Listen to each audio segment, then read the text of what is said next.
how to withdraw money from PayPal account to bank. So hello guys and welcome back to today's video.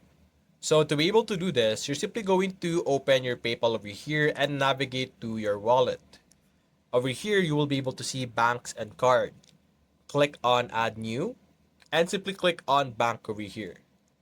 Simply first enter your bank information so that you will be able to connect it with your PayPal. As you can see, you're going to enter your bank name, bank code, and bank number over here. After you enter all of this information, click on link bank, and you should be able to have your bank be listed under your different options. So now open your wallet over here or your balance and click on transfer. Over here, you should be able to see your bank under instant or standard over here.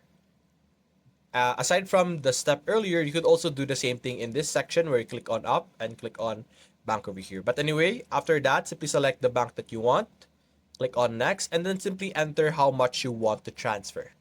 Then after that, you should be able to click on next, and you should then be able to proceed to transfer your PayPal funds into your bank account. So that's basically it guys. If you enjoyed this video, leave a like and subscribe. Thanks for watching.